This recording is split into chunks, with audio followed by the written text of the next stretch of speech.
Open Street, Dean Street, President, no LPs, Orange, LPG. What y'all know about that dead press? Brooklyn. Come on. Sitting in the living room. Let's go, man. Hoop Jargon in the building. We got Straight No Chaser Cowboys podcast every Sunday coming to you live and direct with my guy JC and my guy D Brown. Fellas, how we living, man? Talk to your boy. Hey now, what's good, man? Big game. What is this? Big game Sunday. Yes, sir. Big game. And you were saying that backstage. I was like, nah, say that for the show. Save it for the show. I got some special teams energy going right now. There you go. Shout out to my guy for 2 Game Sports. Bright and early. Y'all hit the right button. Thank you, Will, for pulling up on us. All right, man. I mean, we know it's a big game, but let's talk about last week. Let's talk about that. Ain't much to talk about, but it's something to talk about at the same time. JC, we're gonna kick it off. No. D Brown, since you came with the fire, D Brown, go ahead and kick it off. Yeah. All right, man.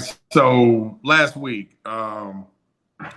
you mentioned there wasn't a lot to talk about. Well, in terms of the result, no. I mean, it was, let's call it what it is. It was real dominant on both sides of the ball. Still got a little bit of the red zone issues, which I know we'll get into throughout the show.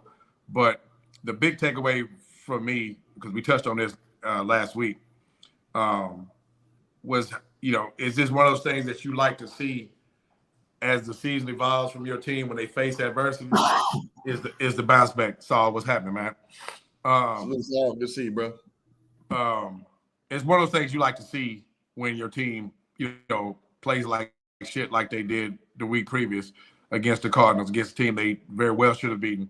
And you come back with, with the cat that we talked about and Bill Belichick, terrific game planner, put a chink in the armor. And again, you just don't know how how your team will bounce back bounce back from adversity when it hits them. And, Cowboys heard it all week. And then for them to go out and play like they played, basically from front to back, wreaking havoc, turn the other team over, get short fields to the offense. Even though it was a lopsided score, we know very well it could have been much closer to a 50-piece if we get this conversion thing figured out in the red zone. But the biggest takeaway, like we talked about, coming back from that adversity, you didn't want to go into this game we're going to talk about here in a bit at 500. You didn't go away with a losing taste in your mouth at 2-2, and now you got bigger doubt creeping in. The fact that they went out and it wasn't a, let's struggle to beat the Patriots and survive and escape with a 3-point, with 51-yard field goal from Aubrey at the end to win it. You're like, whoo, we survived it. I don't know if you really feel good about that. The fact they come back, kick their ass, get some swagger back, from the first 2 weeks, and now ready to go in this one that pretty much been redlined since the schedule came out. So, I'm not playing it down, but I'm fired up to see it. I'm sure they fired up in the locker room, which against who they're gonna face today, you gotta have. I'm with it. And JC, before you go, I want to say again, guys, hit the like button to weigh in. Listen, you getting that uncut dope over here, man. Unadulterated Cowboys take it. Listen, y'all gonna love. If you a Cowboy hater, you're gonna love my Cowboy take for this week. Just saying. Indeed. Stay locked in.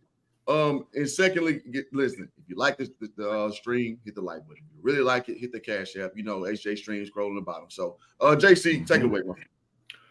Man, it's amazing to me that, a team can be perfect in 3 games and lay an absolute egg in the other. Does not even look like the same football team. Right. And so, of course, it's the Cowboys. And so they're always going to look at that egg that you laid, which is fine.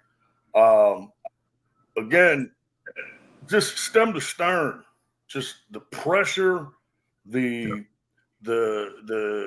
just dominant, and of course, I kind of, did the old, I kind of did the rain dance thing, so to speak, when I, which got them a blowout when I said, oh, it's going to be tooth and nail.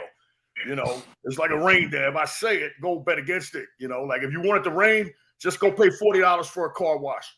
The clouds will start rolling in the next day, guaranteed. Right. And so I was a little bit surprised. Not that they don't have the capability to do it, and not that, yeah, man, I think we're seeing a little bit of a downward trend with the Patriots, so it's not the craziest thing in the world, but that was just, again, it's so odd, when things are going really well, on the long run by Turpin. You had, McCool hustling down, and he gets the fumble. It's like when in New York, I forgot who it was that got the pick or whatever, but then they end up fumbling, and there's a Cowboy right there to jump on it. Yeah. It's just mind-blowing to me, man, how, they can be absolutely perfect, just perfect, and they lay that egg. And so that's kind of what the whole thing is juxtaposed against. All we have to go off of is history. And so, it's like, to me, you hear them say this, all the time, right? Whatever fits the narrative. Big win, the anti-Cowboy faction is, well, long season, blah, blah, blah. Nothing's going to be proven till the playoffs, right? Well, hell, man, if that's the case, why even do a damn show until the playoffs? You know what I'm saying? Like, that's going to be proven. Well, why come on here and talk about it again? Because it's week to week and it's exciting. And I do want to say one thing. All right. I've been out on the various platforms that the kids use, pimping and promoting the Straight No Chaser podcast, right? And so the question is, why? Why should we let you all come into our home on game day? Well, it's like this, man. You got Cliff, you got Darren, you got Joey. Okay. Cliff is the handsome one, no homo. Darren is the smart one. All right. And Joey is the lovable underachiever. Because you got to have someone to laugh at to make you feel good about your own life. I mean, we're like the Little Rascals 2.0, except with booze and cursing and insults. You know what I mean? That's Just funny, let the gang come on inside, man, and have some chips and dip and a beer or six. You know what I mean? Enjoy an already enjoyable experience following the NFL and obviously the Cowboys in particular, man. But this is America, man, and we do it big. And so consider us the lobster added to your steak. You don't need it. It's pretty good, and you kind of want it. And if anything can make steak better, it'll be lobster. If anything can make I like that. better than the Cowboys better, it's us three. Little Rascals 2.0. I like it, man. That's a hell of a that's good answer right there. Analogy right there. I like that. Well, yeah. So I mean, I'm never gonna tell nobody to stop it. So I'm the handsome one. So I mean, that's cool. But at any rate, listen, man. Indeed. The Dallas Cowboys did what they're supposed to do against a good to bad, decent to almost decent football team. Well coached with Bill Belichick. We know this already, but not a lot of talent. We know this. They're on the downtrodden, era of the Patriots' whole storybook, as it were. So we know that Mac Jones ain't that guy. We know that. I mean, Judon, I think he played half the game. We know that, at wide out, that they got sporadic talent. We know the run game. Now, let me say this too, though. I watched a lot of the big name pundits, speak their piece and let them tell it. The Patriots are going to run down our throats. Uh-oh. What's going on? All right. Let them tell it. The Patriots are going to run down our throats with a, three-headed monster running back. Zeke was supposed to have his redemption game, and Zeke was supposed to just go nuts. Did not happen. Zeke has been, and Darren, I've been hard on Zeke the last, 4 years. Yeah. I was like, why is none of the blame? I mean, listen, I'm cool with the Dak slander. I am. But why is none of the leadership blame on Zeke ever? It's never on Zeke. Because when you saw Zeke, he was 3 stars in a cloud of dust his last 3 years, if we're being honest. That burst from 2016, 2017, the shit was gone. So we saw last week, and everybody saying Zeke will have his redemption game. I get it. Players play with moxie. But I was like, I mean, I've never seen it in 3 years. I ain't seen Zeke really get out like that in 3 years. So last week was more the same of what we saw him putting for us, which is not much of nothing. Right? So yeah. So kudos to the Cowboys for doing what we're supposed to do, which is beat bad football teams, good to decent to bad football teams. We're supposed to do that. Sans Arizona, right? And shout out to Deron Bland, man. Deron Bland, we had questions about who's going to step up in that second cornerback position and, fill in. I mean, nobody's going to be Trayvon Diggs. Trayvon Diggs is Trayvon Diggs. Mm-hmm. But who's going to step in on the opposite side of Gilly and hold the fort down? And Deron Bland has shown last year he could potentially be that. And right now, he damn sure showing he can be that guy. So I want to give him all the kudos in the world, man. And so, again, our defense showed 100%. up without Parsons being a havoc, wreaker, as it were. Our offense, there's still meat on the bone to be desired. I mean, Dak played all right. Dak found, and shout out to Miss Diva. I'm sorry, I had a comment up there for a minute. Shout out to Miss Diva. Good morning. Long time channel follower. Absolutely. So we saw flashes of good to really good. We haven't seen great yet from our offense. And that kind of worries me a bit because when we start to play against good teams, we can't just rely on our defense, right? Because our defense, I have no worries whatsoever. Again, it doesn't have to be Micah Parsons going off. It's like we go off by committee. That's a Dan Quinn, staple. That's what he does, right? And and I like how Marshawn Lynch was kind of talking about that on Club Shay Shay. He was saying like, how he had that team was built. It was what we was always saying back in 2012, 2013, 2014. We come off as haters saying that Russell Wilson ain't that damn good. But then Marshawn Lynch just kind of he laid it out there. He's like, that's a great interview, by the way. Oh, it was an awesome interview. Yeah, I watched it twice. That's a great interview, by the way. Yeah, absolutely. Because I don't watch Club Shay Shay like that. To me, Club Shay Shay, Shannon Sharp throws a lot of softball questions to people he likes, and I don't like that type of journalism personally. I'm with you. But Marshawn is just he's a loose cannon. He says gold, bro. He's gold because he's right. unfiltered. Yeah, he's gold. Yeah, right. So I landed the plane here. It just was good to see that because it kind of encapsulates what we all saw Russell Wilson entitled, kind of a corny dude.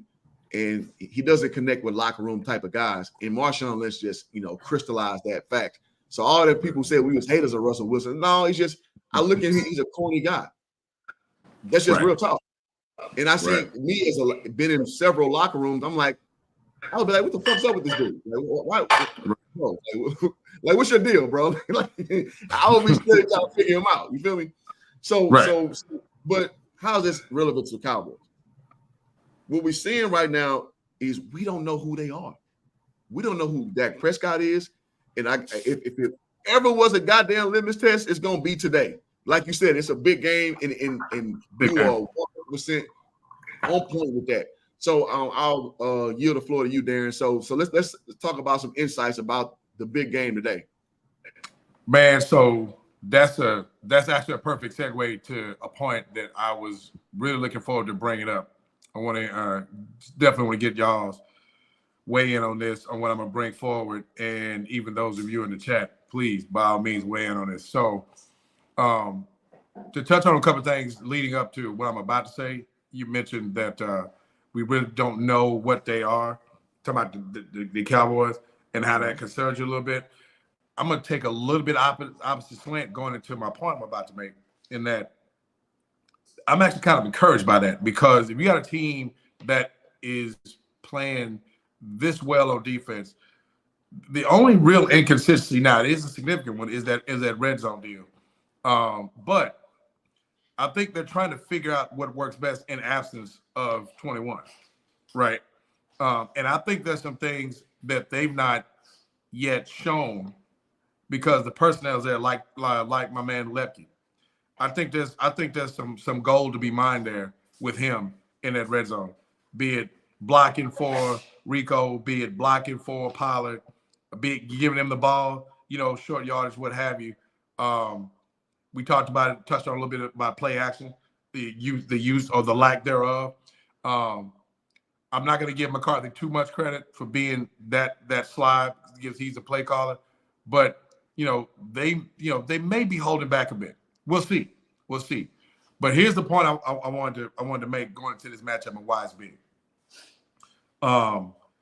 Ultimately, it's game 5, and when the schedule, whatever, regardless of the result tonight, it's going to be the result of the 5th game of the season, and there's 12 more to go, right? But for the Cowboys, I think it's one of those games. I'm going to liken this. I'm going to make a 90s reference. Stay with me on this. Right now, going in, I think the San Francisco 49ers are the best team in NFC. Okay? I think basically it's the three-headed monster of the 49ers, the Eagles, and the Cowboys. Pretty much in that order. The Eagles are more of a known entity. Yeah, it's a new year. Same as San Francisco. Now, I liken this to the 90s, and Joe, you may have a real appreciation for where I'm going with this. I look at this game kind of like what the Green Bay Packers were in the 90s as it relates to Dallas. What was the one team that was in the heads and the big albatross for the 90s Packers? It was the Cowboys. They really didn't fear the 49ers. Matter of fact, they kicked their ass a couple of times. And the 49ers, we all know, was a really, really good team in the 90s. They had the upper hand in that. Right. There were the 3 Super Bowl contending teams in the NFC, much like what's going on right now. Dallas doesn't really, they respect them, but they don't really fear Philadelphia, right?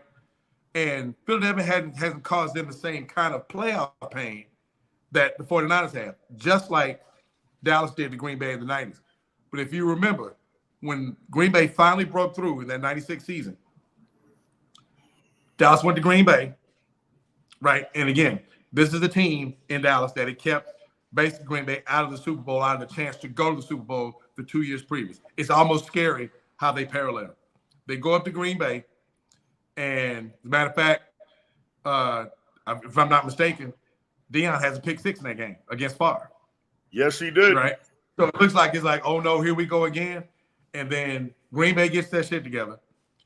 And then they beat Dallas kind of convincingly going away. And Green Bay never looked back because they had finally gotten over the mental hump. Like, we finally beat this team. And mind you, that was like a game 6, game 7 in the middle of the season. A lot of football left to be played. But after that game, to the word you just used, Cliff, litmus test, right? You found out a lot because what this game means is that, no, it's not a playoff spot. You're not going to the NFC Championship game, not doing any of this thing. But Dallas, this is a big game. This, to me, is a bigger game for Dallas because of right here. You lost 2 winnable games against San Francisco, right? That crew hasn't changed. This is the team that you got to get past right here. You got to see it. Go out there and do it, see it for yourself. The mental block to beat them, just like Green Bay did against Dallas in the 90s. Now, I'm not saying if Dallas wins this game, that's their Super Bowl jump-off point. But I will say this: if it happens, if they move a step closer, if they even get to the damn NFC Championship game, look back at this game, Game 5, as the turning point mentally for this team, which we can unequivocally say is talented enough to go win it. They've got to get past this right here. And this is the team that represents the biggest block, much like the Packers team against the 90s Dallas. I want y'all to weigh in on that because this is where I think this game. That's a great take. And JC, I'm gonna let you go. I'm gonna chime in real quick because I thought that was very apropos of what was going on. Shout out to Dante S in the building, says the measure up is here. Dante, what's up, man? Absolutely. So it's almost, listen, man, all things equal, talent be damned. It's 90%, you know, it say sports, 90% between your ears. And it's true. Yes. I mean, because again, now we again considering all things equal with talent across the board. Because we're not saying somebody off the street is just more cerebral than the next, and then you just go and just beat somebody. No, that's not how it works. We're talking about, you know, professional talent, all things equal, it becomes about this right here. Because you know how some players will quit, some players will not go their hardest, some players just take it as a job. But when you are, you know, at your highest level in between your ears, then that's when you are harmonious to success. And yes, this presents a proverbial roadblock that has been in our thorn in recent history, you know, and the team that's been in the Super Bowl multiple times in recent history. So this is the litmus test of all litmus tests. Is like, I get it. If we lose, is the sun gonna come up tomorrow? Yes, but we beat their ass or just get the dub. The sun gonna be a little brighter tomorrow. Just saying. So JC, go ahead. man, it's so true in terms of, flipping the script on a rivalry. If you go back when, Jimmy took over with the Cowboys and they started their whole building process, it seems like forever and a day that they've always kind of split with DC. But yet at the beginning of that thing, they didn't have nothing for New York and damn sure didn't have anything for Philadelphia. All right. That got flipped to whereas they own New York and the same in Philadelphia. The Redskins, they kept, being a thorn in their side. It just seemed to go back and forth. But it is a fact that once you break through, it's almost like the script is flipped forever. In terms of, wow, these guys owned us. Well, we got a W. It's like Rocky IV. When Rocky hits Drago and your man Duke said, "You got him. You got him."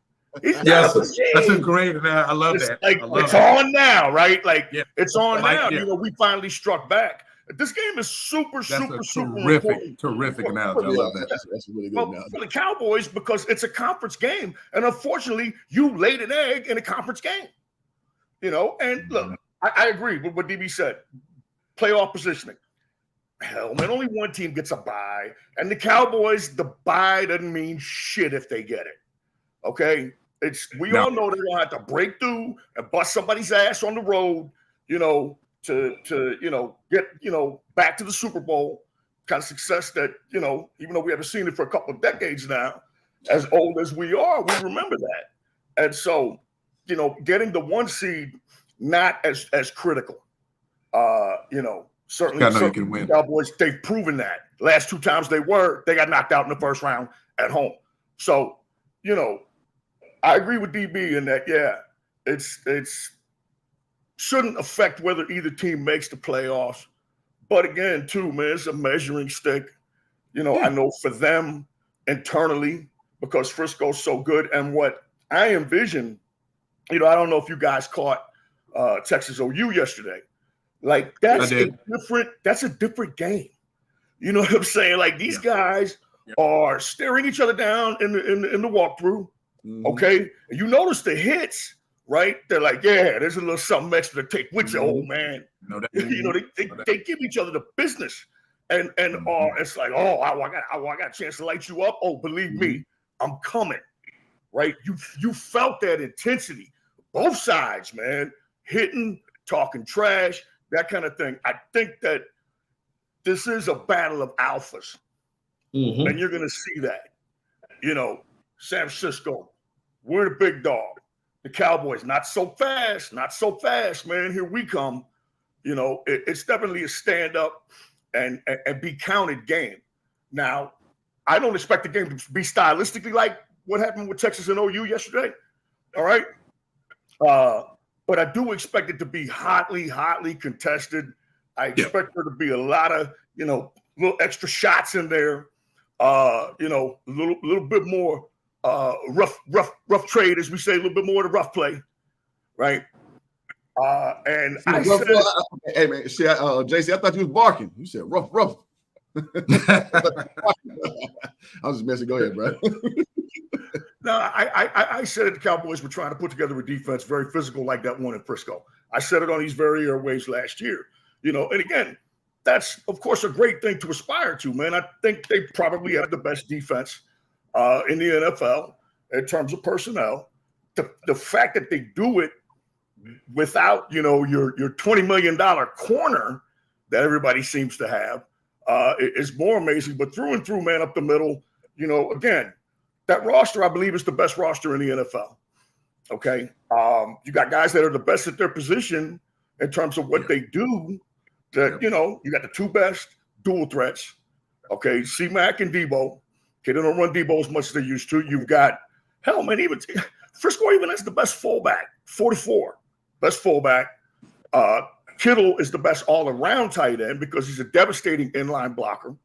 Okay. You've got Bosa, probably the best strong side end in terms of, setting that edge and getting to the passer. I mean, you could bait him and Myles Garrett if you want to. Sure. You've got Warner, best middle linebacker in the league. Yeah. Mhm. And again, that safety from USC was all pro last year. Mhm. You know, so they're loaded. Stack, man. everywhere. The stack. And the Cowboys are loaded too.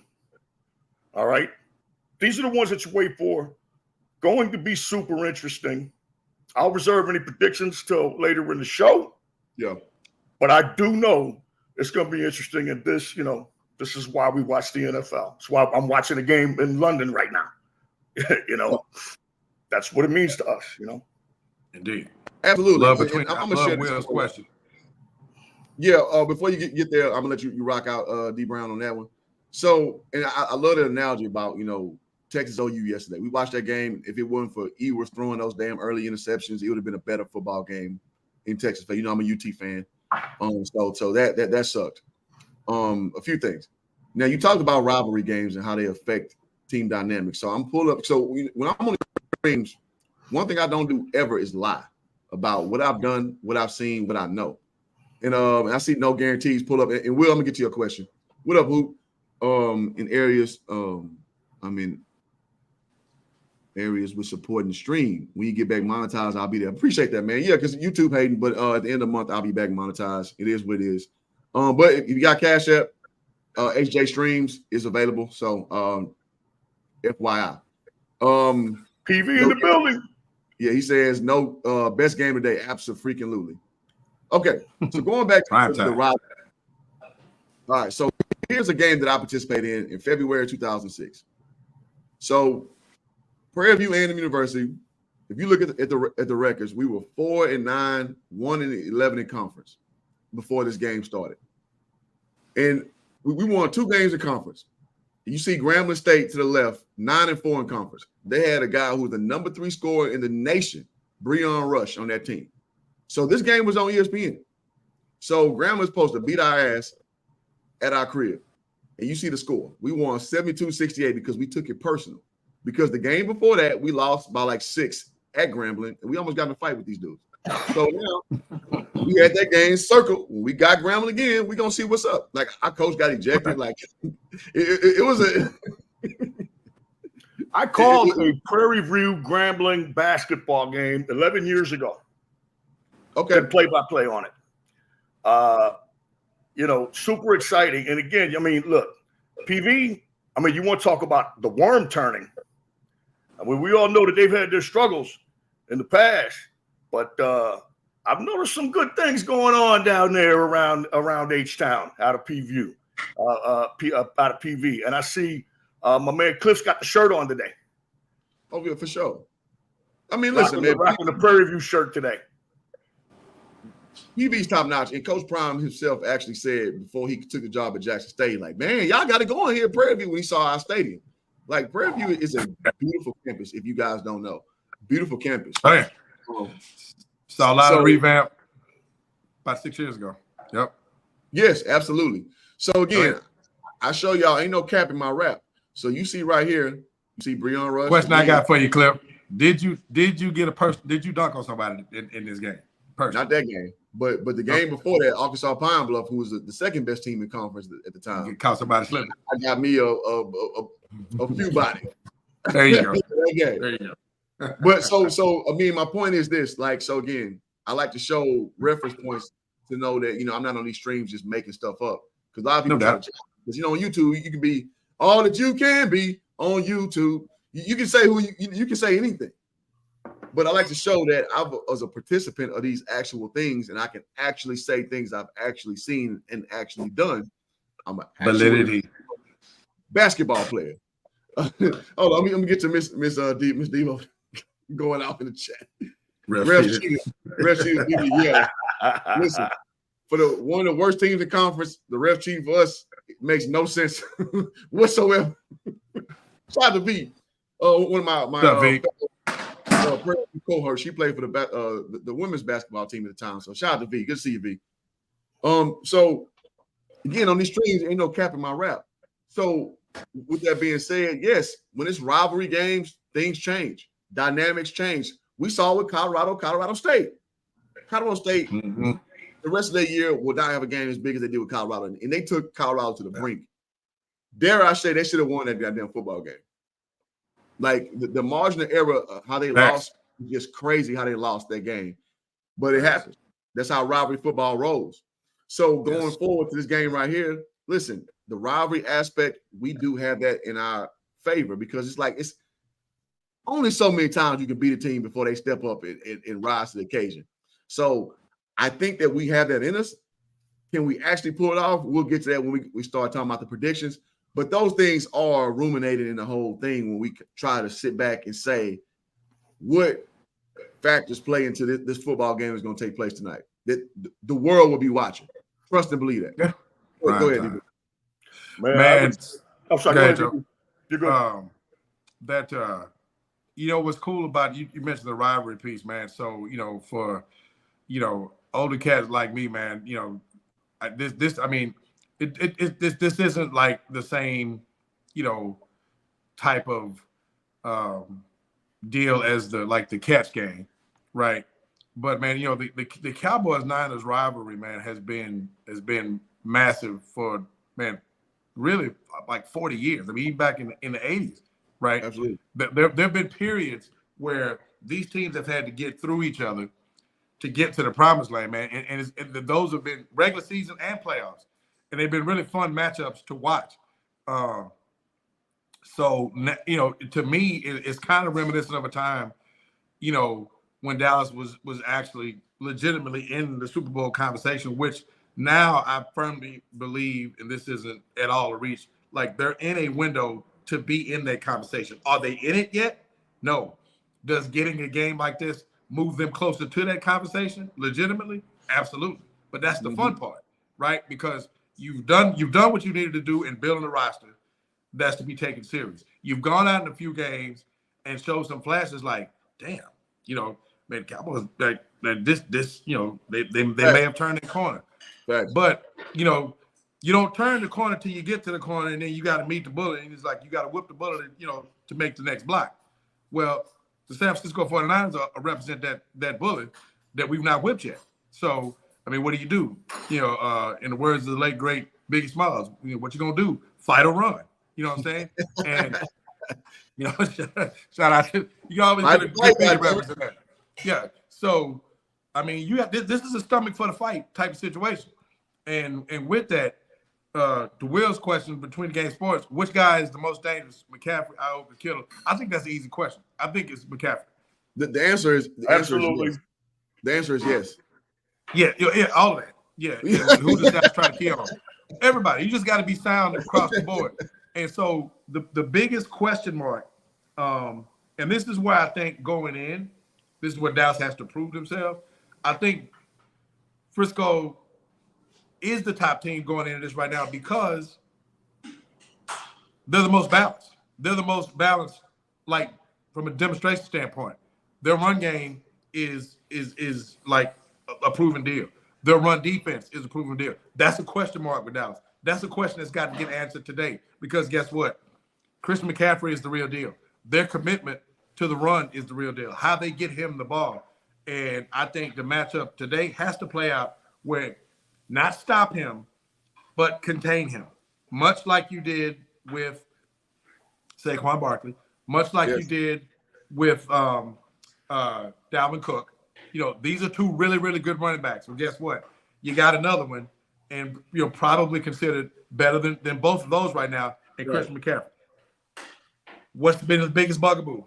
What is the biggest reason that Dallas couldn't beat San Francisco in those two matchups we're talking about? They couldn't contain the run, which is possession, which kept Dallas' ability to score the ball. And then your quarterback gives a couple away, but the big thing for them they've got to contain. And in my mind, it should be a deal where if you contain McCaffrey and now you're putting it in Brock Purdy's hand,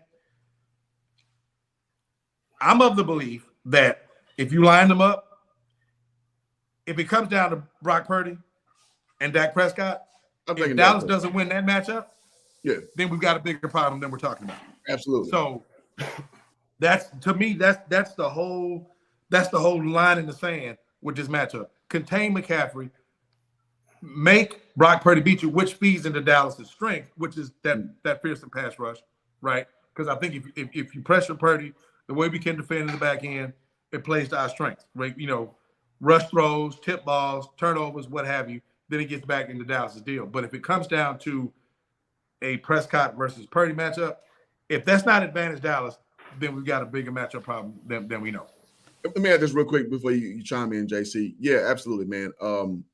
Listen, man. At the end of the day, man, Brock Purdy's playing with house money. He's literally what Dak Prescott was year 1 and 2. Because he was Tony Romo's replacement, this dude on a $400K salary. Like, Dak Prescott was house money at the time. And that's what Brock Purdy is right now, being the former Mr. Irrelevant, you know, making like $900K a year, some shit like that. Like, this dude ain't making no money. So you basically have no scrutiny for a guy who has nothing at stake, because you're playing with a guy who expected to be literally the worst guy in the draft, literally. So, you know, I always say all the time on my channel, man, the hate got to match the love. So there's no hate for him because he's Mr. Irrelevant, literally. So with a guy like that, you know, everybody, you only can sing praises because there's no floor for him. The floor is, okay, you would have been drafted. And nobody shits on undrafted players, if we're being frank about it, right? Right. Brady has so much grace after replacing Drew Bledsoe, right? Because he was a house money guy. And then it took about 10 years to like, okay, there's a certain expectation level for Tom Brady. Because him and Drew Henson both went to Michigan. Drew Henson kind of had the same thing. He just sucked. Drew Henson sucked, right? So house money is one thing, and I'm gonna do some housekeeping. Y'all hit the like button. We are 10 deep in the chat. Thank y'all so much for being part of this Straight No Chaser Cowboys podcast. Again, if you really like it, hit the Cash App at HJ Streams and buy that. Easy, whoever that is, you hit us with the Cash App. So you know what that gets you over here? $5. You know what that gets you over here. You know what that means, boy.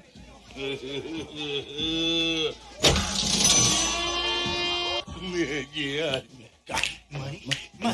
Yeah. Money. Yeah. There it is. AJ Johnson and Bernie Mac, God dog. Two of my favorite actors, rather. So let me say that as we go forward. JC, take it over, my man. Man, I'm telling you, and that's another thing about this show.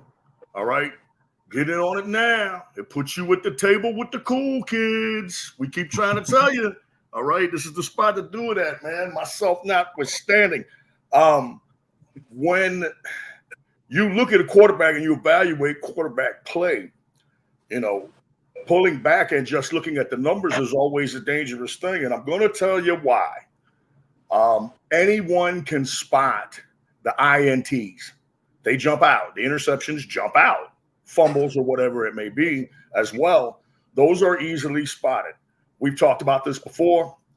It is equally as bad when you have the PNMs, plays not made. Okay. And look, I'm a Dak fan. All right. No question about it. Just had a love affair with the guy when he came in. But it's funny how, you know, you're 7 in and now you're getting 40 million. It's like, hey, I've got to question this guy. You know, but the thing is that those always stand out to me because I'm looking for them. And there was even another in last year's game in the playoffs against San Francisco that I had forgotten about. And that was when he missed Gallup. You know, that's an 80-yard touchdown. Okay, or whatever it is, 90-yard touchdown, or at least it's a huge play. If he leads him outside, he's got a 3-yard lead in the angle on a safety high. He could score, you know. Yeah. But instead, it's inside and it's short, just like the CeeDee Lamb play that we talked about in that same game, right? Where he lays it out in front of him, and boom, he catches it untouched. Those become critical. That's not the only one guilty of PNMs. Struggling quarterbacks. That's something that jumps out, is the PNMs. I think that Purdy makes the necessary plays, but I'm waiting for more of his limitations to show up. Yeah. Because he does have them. He does have them. I mean, hey, look, last player picked, fine. Some will argue that by the time you get down there, if you're a quarterback, you'd rather be an undrafted free agent and pick the spot to go to. Okay. Right. So, But in terms of talent, he's doing a job. I don't want to take anything away from him. All right. It's just the NFL and grinding on film. And as we've talked about here, we made the baseball analogy. You take a few swims through the lineup. Okay. Take a few, and then all of a sudden, guys are seeing what the pitcher's throwing. Okay. Right. They're getting an idea. And I think that, again, it's just like with Dak. You know, he did what a rookie young quarterback was supposed to do early on. He murdered the blitz. He just killed it. And then over time, you get this empirical data built up. Well, he's killing the blitz. And what did they do? They started dropping and covering, right? Two ways to defend the pass, rush or cover. Now, coaches want to do both, obviously, but people saw that and said, all right, you know, it's almost like the concept of a zone defense that I'm always talking about, quarters across, top by two. Okay, you got to be perfect now because we have guys everywhere. Okay, we have guys everywhere. And DQ likes the blitz more than Pete Carroll, but Pete Carroll was a big coverage guy. Coverage guy. Did not blitz a lot. He blitzed way more at USC than he did in Seattle.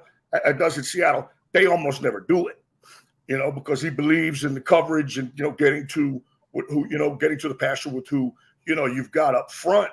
Again, that's Brian Cushing that don't hurt you. It's disconcerting because we see the plays not made. You know, and then at what point do you say, okay, this is stopping us as a football team? If you want to pull back and look at it at the whole, Lamb wide ass open, Gallup wide ass open. Drop interception too. Yes, these are PNMs. And those have to be magnified as well if you're watching. And obviously, I'm sure that they are. You've got to look at that because at that point in time, receivers open, line did its job, right? It was obviously the right play call, right? What happened? Well, we had an issue with the quarterback. And so how many times is that going to happen until you say, hey, man, we've maxed out with this dude. And, you know, I don't think we're anywhere near there yet. We're going to keep looking at it. He's done a solid job so far this year, you know, but it's something to keep in mind. And tell me this, guys, don't you think about it even more with Trey Lance on the squad? I mean, kind of. Yeah, well, kind of, Joe. But here's my thing with Lance, because I'm not tapping brakes with the whole Trey Lance thing. I'm putting like both feet on it. And the reason I'm saying, man, this dude hadn't played a lot of football, man. I mean, this is too much to ask of him. I thought it was too much to ask of him in San Francisco, to be honest with you.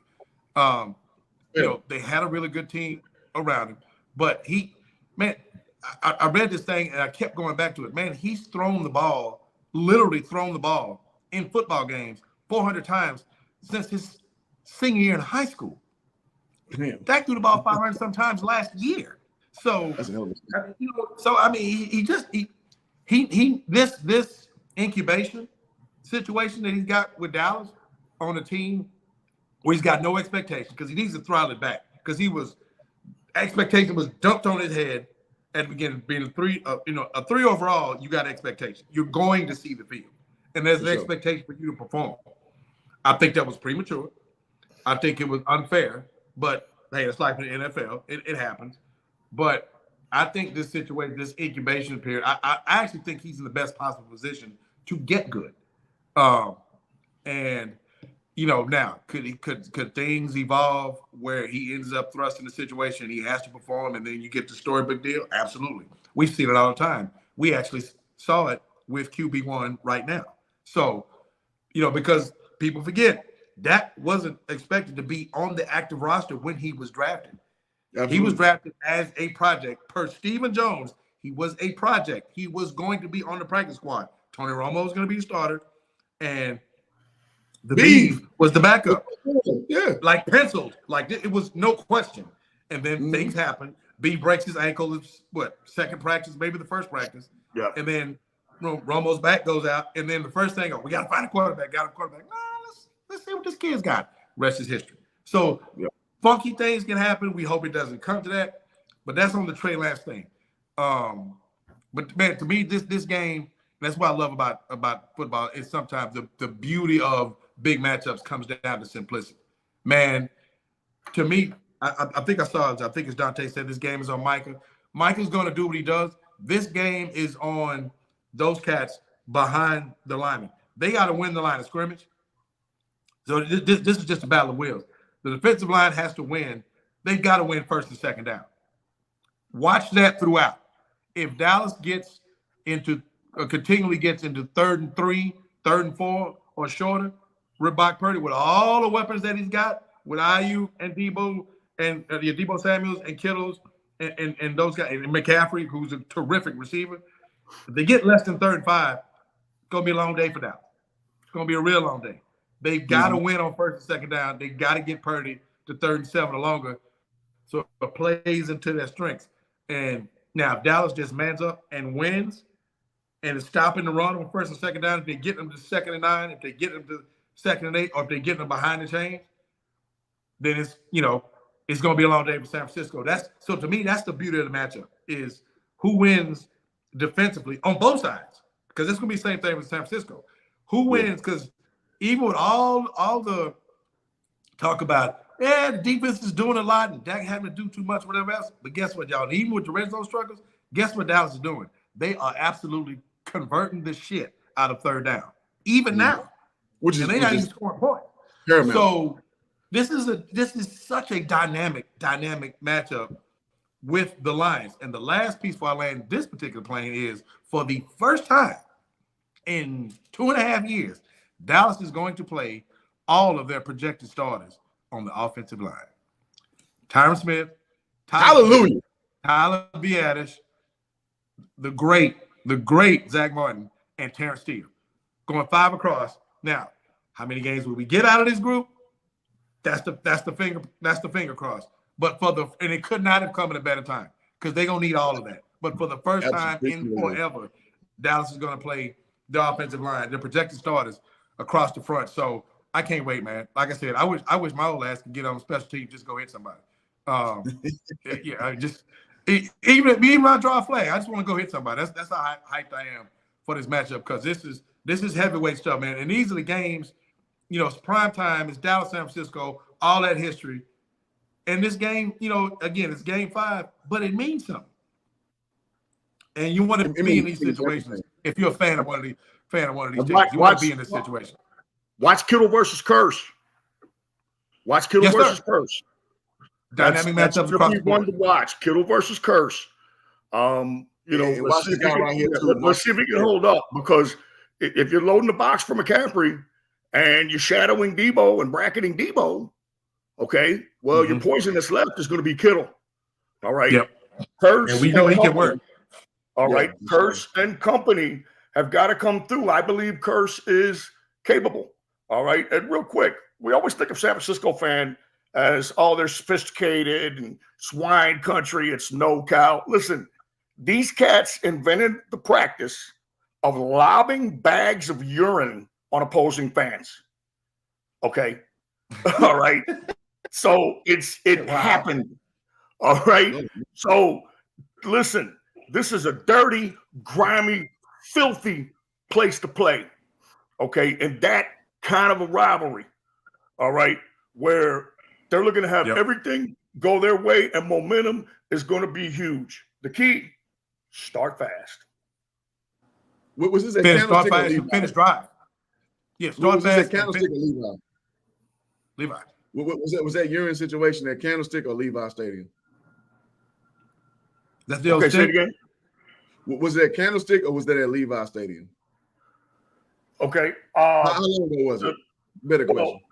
I'm not exactly sure of what you said. Again, hearing terrible tinnitus and all that. I'm saying, how long ago was this urine situation? Oh, this was the NFC Championship game, 1981. That's what I thought you said. Okay, NFC Championship game, 1981. You had pockets of Cowboys fans because people still didn't believe in Frisco quite yet. All right, they were 2-14 a couple years before that, right?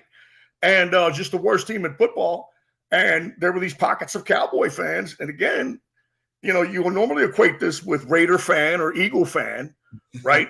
But again, airborne, sealed, but very pliable and breakable bags of urine were lobbed onto this section of Cowboy fans. This happened. Well, here's why I say that, because I've been to Levi Stadium in 2016. It was a preseason game. Actually, when Kaepernick first sat down, I was at that. I remember that. when they played the Texans preseason game. that. Yeah, because I went because I was in Oakland, and then one of the Hoop Jargon members, Javondrick, one of my also classmates, well, he graduated 2 years after me at the same high school. He was like, bro, the Texans playing the 49ers, you want to come? I'm just like, I remember that. I guess. I don't care about either team. But I'm out there, so why go? But Levi Stadium is really nice. So I just was wondering, was that Candlestick Park or was that Levi Stadium? Because that's kind of hard to put off at Levi. It's not like San Francisco's all pristine and Oakland is just this incredibly grimy place right next to it. No, there's some bleed over there. Well, no, Levi's in Santa Clara, California, so it's very like. I'm not banned, but I heard it's a fire stadium. Huh? Yeah. I'm not banned, but I heard it's a really fire stadium though. Oh yeah, for sure. Like, so I was wondering, like the whole area. Yeah. I was wondering. So okay, that answered my question. So let me say two things. But the rivalry point sticks. Yeah, absolutely. No doubt. Oh, a guy I'm looking out for to do his thing is Marquise Bell. I've been on Marquise Bell. I've been telling y'all since his first year. Come out of FAMU. He's number 14 now. He flipped that around. Being a conversion safety linebacker who's been doing his damn thing for this year. I'm looking for him to keep progressing and doing his thing. And listen, man, for you,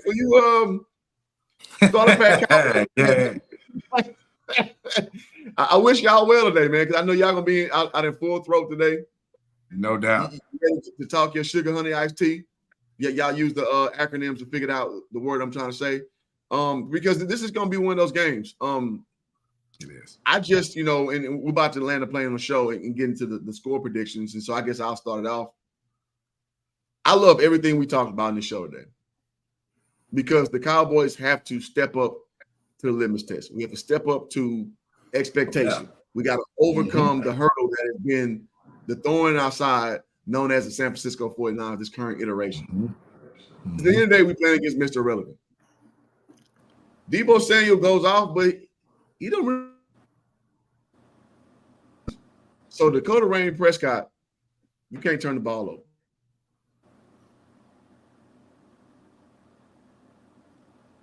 Yeah, I mean, some plays got to be made.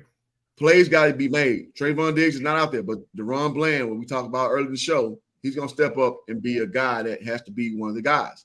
Gilly going to do what Gilly do. Micah going to do what Micah do. Our D-line has been doing phenomenal, in my opinion. The Dante Fowlers, the Odigizua. Oh, absolutely. Even Mozzie. You know what? I made it a point to lock in on Mozzie for a couple of plays.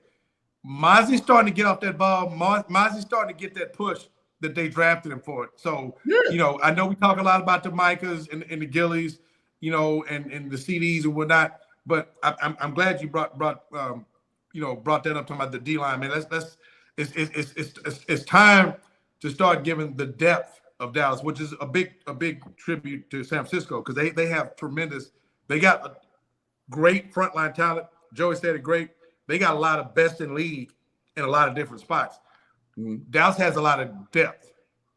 And so the Dante Fowlers and the Odigizua and those guys, man, they showing up. That play that Dante Fowler made on the strip sack was all hustle. I mean, that was a terrific play with Van Der Esch, with the scoop and score. So the others, again, this is an all hands on deck. Everybody in. Okay, whoop their ass on 3, 1, 2, 3, whoop their ass. I mean, it's the stomach for the fight. So you know what I'm saying? This is just one of those games, man. And everybody knows what it is. So you either, like I said, man, we quote Biggie one more time. What you gonna do? Fight or run? You know what I'm saying? You in it out. It's too dope. Yeah, I can't wait. I cannot wait. What we going predictions yet? What we doing? We're gonna do predictions. We're gonna do Lucky Whitehead Award, and we're gonna air the around the show on out. And shout out to Nico Savage. Good to see you, brother. Says salute, fellas. Nico, what up, man? Appreciate it. Thank you. And me and Nico was arguing last night about Will Sanders, who I love. I love Shador. But it's all love, man. Like, listen, man, we have these heated sports debates. It's all respect at the end of the day. So okay. It is. So moving forward, let's go show predictions. JC, you ain't talking a while. What you got, man? Get it. You have the can you pot up the guy and with the you know, this is gonna be our year, the Cowboy fan with the clean cut and the I you got pot him you. up, right? Pat, Yeah, there he we go. is. The fresh Right? Prince. He's like the lead singer of TKA, you know, Louder Than Love from the 80s, 90s, right? And what are those shorts called? Am I mistaken? Are they called Jinkos? Is he rocking the Jinkos? Jinkos. Oh man, Jinkos, right? Oh man, I could not let that go. I could not. I had to get a Jenko blast, and of course TKA Louder Than Love, right?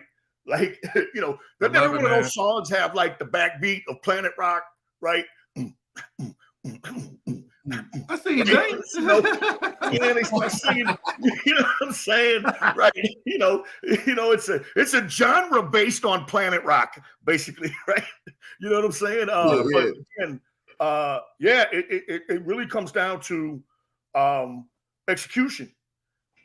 And it comes down to, you know, making plays. We said it earlier, man. Somebody's got to make some plays.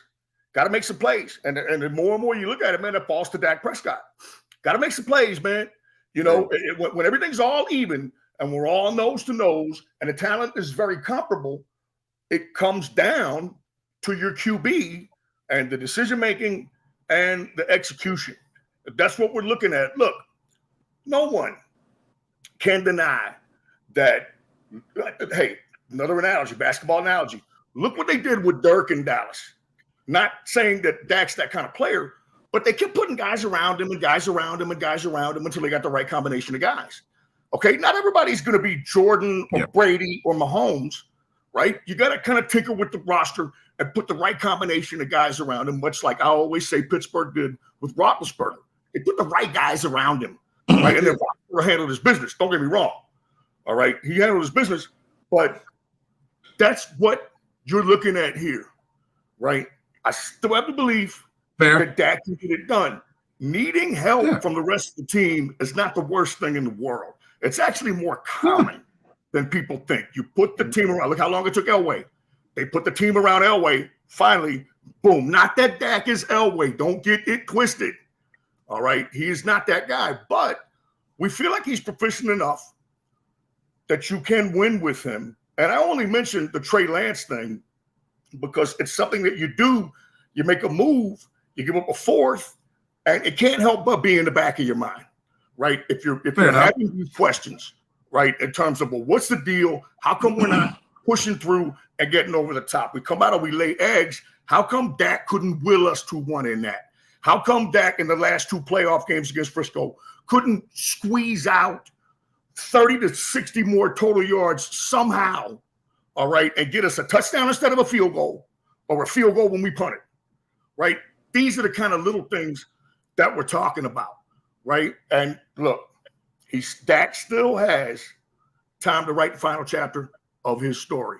Still, I'm going to stick with them. Yeah. I know that the boys are. Okay, so are we doing scores now? Yeah, go ahead. Okay. It's not the end of the world. I'll preface it by saying that. Not the end of the world, but I think that San Francisco's at home. You know, these games get kind of hinky. Officials and things of that nature have more of a tendency to come into play. And I'm not making a preemptive excuse. You got to deal with that shit. That's just kind of part of it, right? I'm going to give San Francisco a slight edge in this one, man. 21-19. And like I said, I don't think that it's the end of the world. Long season, a lot of stuff yet to be figured out. I think that, you know, of the possible outcomes in this game, I think a Cowboys blowout is the least likely. That's my rain dance. By saying that, I'm rain dancing here, all right, and saying that a Cowboys blowout is least likely. You know, again, given the circumstances, situations in the environment. But, again, man, I expect, you know, watch this game and see the violence and the fury of the NFL. Watch these dudes compete and the hatred come out, all right, as they're out there trying to be the big dog. Right, at 21-19 San Francisco, but it's not the end of the world. The sky's not falling. long season, but I think it's going to be a real physical and interesting game to watch. Can't wait. All right. I like it. I guess I'll go, and then D Brown, you round us out, and then we're going to the Lucky Whitehead Award. Listen, man, I got Cowboys losing this game. I hope I'm wrong. And like one of my homies, Mitch Montgomery, man, he texted me, like, who you got, Cowboys or 49ers a few days ago. I was like, man, Niners until I see otherwise, because this team has our number. This team is as talented as we are, but they get the shit done. We got a problem with connecting A to Z. We got some roughage between B through Y. We just can't connect it. I don't know what it is. So I'm not gonna sit here and say that, oh, well, just because I'm a Cowboys fan, we gonna beat them just cause. I ain't seen it. Just how I said teams, we supposed to beat their ass. We supposed to beat their ass because we're better than them. We're not better than this football team. Now, are we on paper arguably better? Maybe. But as far as recent results, observable reality, no. This team knows who they are. They play within themselves. They execute late, something that we freaking struggle with, right? They're smart too. Absolutely. So, no. Now, again, I hope I'm wrong, and I'd love to be wrong, but I got 49ers 24-13. I just don't see us putting 2 touchdowns together with Dak Prescott in our offense of what we've been doing so far, which has been pretty porous overall, let me say. So I got 24-13 49ers. But again, I would love to be wrong. Go ahead, D Brown. All right, man. I love both of y'all's takes. I love the perspective from which both of y'all gave them. I think they're both viable. I'm gonna take a slightly different track. All right. We all grew up in the neighborhoods we grew up in. We all, we've all seen situations where, you had the one situation, and you yourself may have been in a situation. I was, where you had that one kid growing up that you really didn't want it with, but you had to face it. And it either, you got to tie to him, either trying to punk you or whoop your ass or any of that. And when basically one day you stepped up and said, man, look, this is it. I'm not taking his ass whooping anymore, or I'm not taking him trying to pump me anymore. I got to do something about it. I think I'm taking a stance up. I think that's what Dallas is. Now, the validity of both of y'all's takes, I think is spot on. I like to say I love the perspective, and the 49er win prediction, I think, is very valid. I think the one thing that concerns me before I get to the number is, and we haven't really talked about it, is the sideline, is the execution piece, is the game management piece. Is there as much as we've talked about the talent on the field, which is immense on both sides, for both teams on both sides of the ball, man, I think there's a considerable edge on that sideline, Shanahan to McCarthy. Game management, situational calls, when to call what play, where to go, who to target, all those things. Timeouts, when to punt, McCarthy, when to punt and let your team play defense. Challenge. Field position. I mean, all these things are going to be magnified because of how good both of these teams are. That said, I think Dallas is tired of whooping that ass. I think it gets dicey for them at the beginning. I even think Dallas gets down early, a 10-3, a 14-6, what have you. I think Dallas finds it this week. And I think it's going to be an absolute bloodbath. But I think in the end, it's going to come down to the point that I alluded to earlier. I think Dallas does just enough to where Brock Purdy has to do more to beat them. And that's why I think Dallas finally tips the scale. Again, if it's a situation where you got to put the ball in, and mind you, how I'm setting this up, if Dallas is down, that means Dak has to do his thing. If Dallas defense finds a rhythm and puts the ball in Purdy's hand, then it becomes a Dak versus Purdy game. Follow where I'm going with this. And again, if that's the case, And if Dallas doesn't have the edge there, then we got a bigger problem over the next 12 games than we know. That said, I'm going to go 27-24. Dallas ekes one out late. Aubrey deep and Levi from 48. 27-24, Dallas gets on the plane, and now there's a new enthusiasm going forward. I like it. Listen, I hope you're right over me being right. But listen, I'm not going to. Me too. Me too. Me too. Me too. Podcast is it ain't everything ain't sunshine and daffodils. No. And let me be clear for those listening. Dallas can go out here, lay an egg, and get their ass kicked. But trust me when I tell you, there's no margin in this deal. They have to play well, or it will be ugly. But I think they've been pointing to this game. I really do think they've been pointing to this game, and they've got the talent to do something about it. Is the basis of where my prediction. So that's it's not a false hope type thing. So we'll see. Fair. All right. Well, we'll see in about 7 hours. Night game. Only one left. Absolutely. Okay, so Lucky Whitehead Award as we round the show out. The lucky. Let me say to the listening audience, you guys hit the like button, subscribe if you're new. Listen, you're gonna get this every Sunday. You're gonna get the rawest, best Dallas Cowboy podcast out there. So listen, man, you may want to join on. Season 3, just as good. Just nice and right. Just smash that like. Tell all you people. So, go ahead, D Brown. No, I understand. Tell all you peoples. Absolutely. All right, so we're doing the Lucky Whitehead Award. I guess I'll pop it off. I'm gonna go with our offensive lineman who we did the fake extra point and just dumped it off to my boy. He ran the glory with the 2 point. Golston. I forget his name. What's his name? Holston. Holston gets my Lucky Whitehead Award for this week. It was great. It was masterful. It was daring. Something that the Dallas Cowboys don't normally do. Was it too early? It was early. Well, it got us. No, I mean in the season to pull that play out. Oh shit, yeah. Oh yeah. It's something we don't really do like that. I mean, I agree with you. Fire play. I love your selection, but I'm sitting there thinking, man, we could have pulled that out against like Philly or even San Francisco. It's like, okay. It's a little early, but the fact that so now people got to guess now, which I'm cool with that. Now you gotta know that we will do that. We will pull a trick play out like that. So now you gotta keep your eyes open and your ears wide open. There you go. There you go. Yeah. So that's my Lucky Whitehead. Like that, there we go. JC, what you got? Okay, I had to kind of choose between LVE and Ron Bland. Now, I'm not taking anything away, certainly for Bland, who I think is a baller. A little bit of a homecoming for him. Played at Fresno tonight.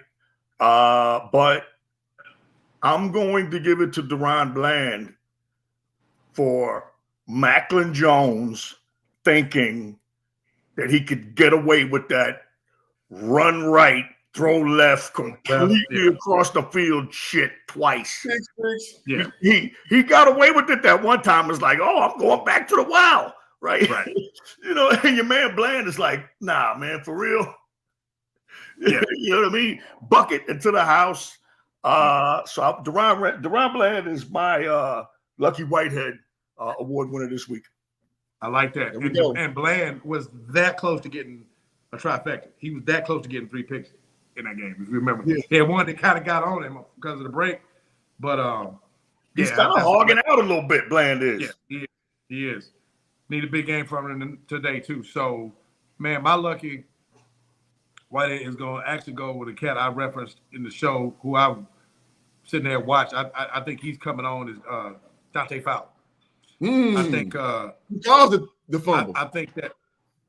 Yeah, I think that the play he made, he's making himself present more and more as the season gets on. But that play that he made on that strip sack of Jones that LVE scooped up and scored, that kind of got it going for Dallas. I mean, that really was a tone setting play because coming off the disappointment against the Cardinals, where they hadn't really made plays at all. They got their asses thrashed.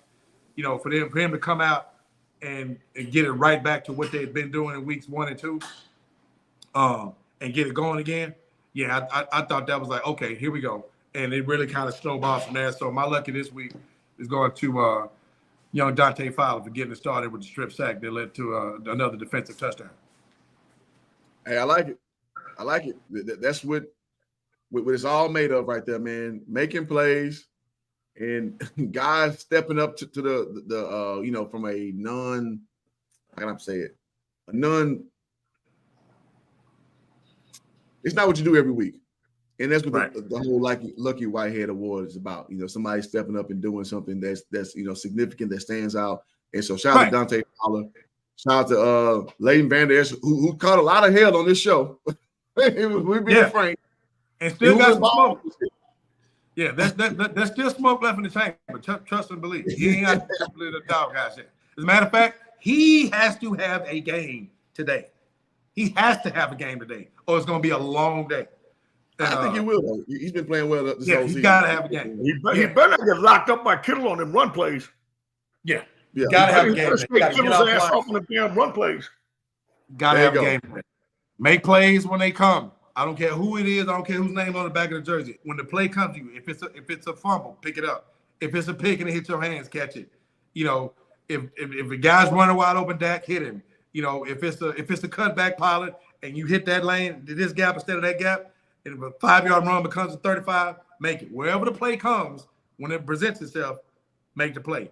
No margin for error against these cats. Let's go. There you go. So, hey guys, great show. Let's do it again next week. Who you in? Hey, man, we did what we supposed to do. We talked about last week. We talked about this week. Cowboys, is up to y'all to do the rest. So we just two dudes with a camera and a voice. So as JC is signing to y'all guys, he telling y'all what to do, man. Play with your head, play smart, no penalties, and let's take advantage of the game. There you go. He points to the window, the wall, to the sweat drop down his ball. There you go, my man. There we go. Hey, great show, guys. Again, man, thank y'all listening. Audience, hit the like button the way y'all. I hope y'all enjoy these every Sunday because we do it for y'all. Because I ain't getting a damn dollar off these because, you know, my channel's not monetized. At the end of the month, it will be back monetized and my channel. I hope y'all renew. But to the end, listen, man, we're doing it for the love. Until next time, we out. Any parting words, gentlemen? Go Cowboys. Let's put our stamp on the NFC. Straight no chaser. Delicious. We out. Peace, y'all. Get them, Dallas.